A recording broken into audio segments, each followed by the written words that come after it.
We all know that the menu at the Cheesecake Factory is longer than a novel. Well, I've done the work for you and picked out the 3 best appetizers that you can make at home. Not only will this save you time and stress from having to make decisions on that menu, but it's also gonna save you a ton of money. I'm starting with my favorite, which is the Buffalo Chicken Blast. We all love a good buffalo chicken dip at a party. Well, this comes in its own little crispy fried package and it's delicious. Because our research is thorough, we have to see what we're working with here. Now, their Buffalo Blasts look amazing. However, you get this many for over $17. We can make quadruple the amount for what it costs for 1 order of the Buffalo Blast, maybe even less. The Buffalo Chicken Blasts start with just cooked chicken. This is a great use for rotisserie chicken or any leftover chicken. To this, we're just gonna add in some shredded mozzarella and buffalo sauce.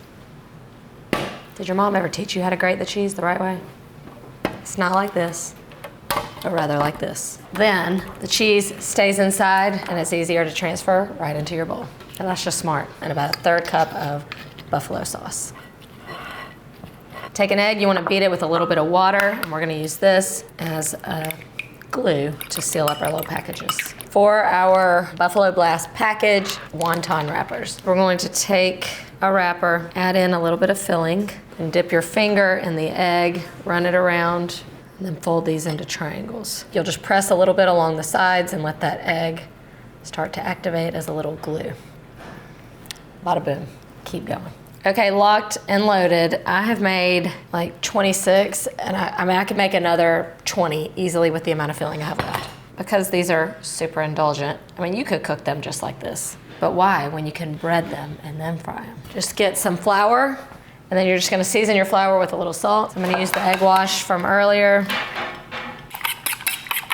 And you wanna give them a dry surface on the outside, so a light coating in flour, then into the egg. So you're giving each one a double dredge, so they're gonna get lots of crispy bits on it. Once they're all breaded, you fry them up. I've just got some vegetable oil heated up here. These only take just a few minutes. As soon as they come out, hit them with a little bit of salt. These little crunchy bits, that's what makes it like fried chicken, and that's what makes these amazing. Look at these beauties. I'm gonna serve it with a little blue cheese. You could also do ranch. I just love these little crispy bits. See how that crunch?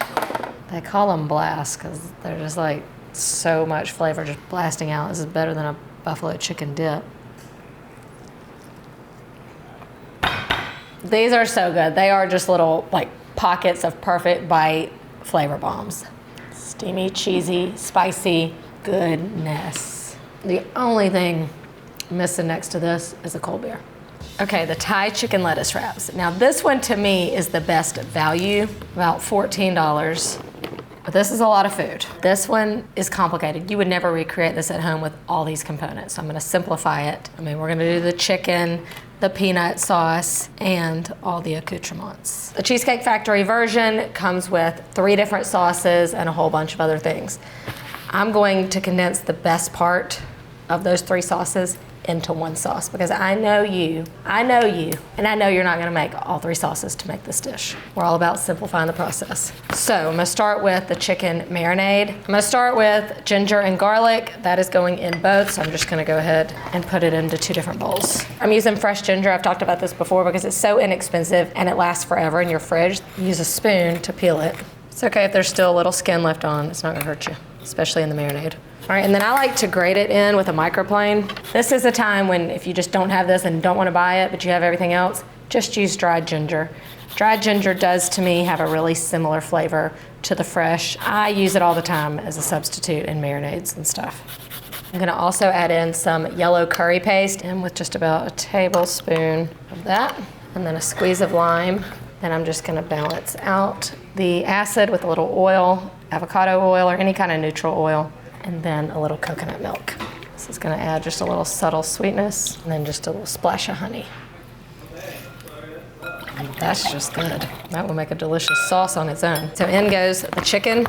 I'm just using chicken tenders here. Make sure they're really well coated, and then these are just gonna marinate while we do everything else. Back to the peanut sauce. Peanut sauce is one of the 3 sauces they include with their lettuce wraps, but they also have like a chili sauce. So I'm gonna combine that chili sauce kind of with the peanut sauce because if you're gonna mix them together anyway on your lettuce wrap, why not just make one sauce? Ginger and garlic is already in here, and in goes our lime juice. Of course, peanut sauce has to have peanut butter. So I'm using the crunchy kind because I like seeing the little flecks of peanuts in there. Some soy sauce for that good kind of salty bite. A little sesame oil. I think the other sauce is called like a sweet chili sauce, so that makes me think they probably use sweet chili sauce. This is something you can find at every grocery store, and it's very inexpensive. This is a key ingredient when it comes to almost every Asian style sauce. A little rice vinegar. You could also use apple cider vinegar here. Nailed it. Actually, I wouldn't mind a little more heat. Just gonna add in a little crushed red pepper. You could also add in some sriracha here. That way you've got all the things. You've got salty, sweet, and spicy. Okay, this is delicious. Now it's just about putting all the components together, and of that, you only have to cook one thing. It is called, per the menu, coconut curry noodles. Just gonna bring a pot of water to a boil. I'm using the vermicelli, which are the Asian style like rice noodles. These take no time to cook. Once your water comes to a boil, you place them in. It only takes a couple minutes for them to soften, and then we're gonna toss it with the coconut and curry. Everything else that goes to build the platter is just store-bought stuff.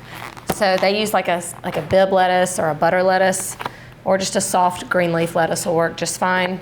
And then they also put all their toppings in the cabbage cups, like a red cabbage, but I also use this as a crunch component when I'm making my lettuce wraps.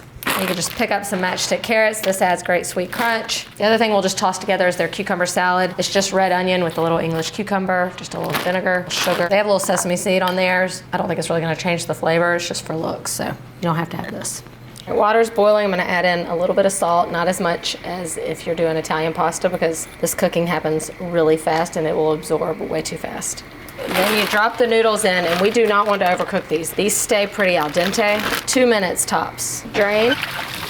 In the same pot, I'm going to add in some more coconut milk and a little more of that curry paste. A sprinkle of salt. I'm gonna bring that to a boil and let it simmer just till it's like come together and really thickened. And then I'm gonna add in the noodles. Their noodles are like in really small pieces. So I just like to take some kitchen shears and then just kind of chop it up while it's in the strainer. It looks just like theirs. I'm just gonna grill my chicken on a grill pan, super easy. When you just want that grill flavor and that grill look, but you don't wanna stand over the grill all day, or you're cooking a lot, you can just mark it on the grill and then finish it in the oven. This also helps ensure that you're not gonna overcook your chicken, because sometimes on the grill you cook it a little too hot, too fast. Yum. I'm really proud of this one, especially for the fact that for about the price of one order, you could make this meal and feed your whole family. I'm also gonna say I'm about to make the most perfect bite situation ever. Chicken. The unusual suspects, the cucumbers, the bean sprouts, the carrots, some peanut, cilantro. Oh yeah. And it's like healthy. This is a party food that you don't have to feel guilty eating a ton of. That might be one of the best things I've ever eaten. I don't say that lightly. There's so much flavor in this one little lettuce leaf. Way more flavor than a boring old salad. Hearty enough as a meal. I'm in love with these chicken lettuce wraps. The crowd favorite for a lot of people are the Pretzel Bites with the cheese dip, so that's what we're making now. It's a really easy dough. This one is very inexpensive to make at home, and it's going to make a ton. We are going to make so many for way, way, way less money. All right, it starts by just making the dough. So in the mixer, I'm gonna add in 1.5 cups of our warm water. To that, I'm going in with a couple tablespoons of brown sugar. The brown sugar is going to feed the yeast. A little bit of kosher salt, some melted butter, and a packet of yeast. And then we're just gonna let this activate for a few minutes. Give that a mix and then let it sit for about 5 minutes. Our yeast mixture is all activated and ready to go. At this point, you're gonna add the dough hook onto your mixer. You can do this by hand. It's just gonna require a lot more arm power. I'm gonna turn it on. I'm gonna add my flour in about a cup at a time until that dough forms. This takes about 4 to 5 minutes. You're gonna go until it starts to pull away from the sides, but you might have to add a little more flour if it's too tacky. Oh yeah, that feels good. Dough is nice and soft. I'm just gonna kind of get it into a ball, and then we're gonna place it into a greased bowl. Now I'm just gonna cover it and let it rise in a warm place for about an hour. And while this happens, we'll make our cheese sauce.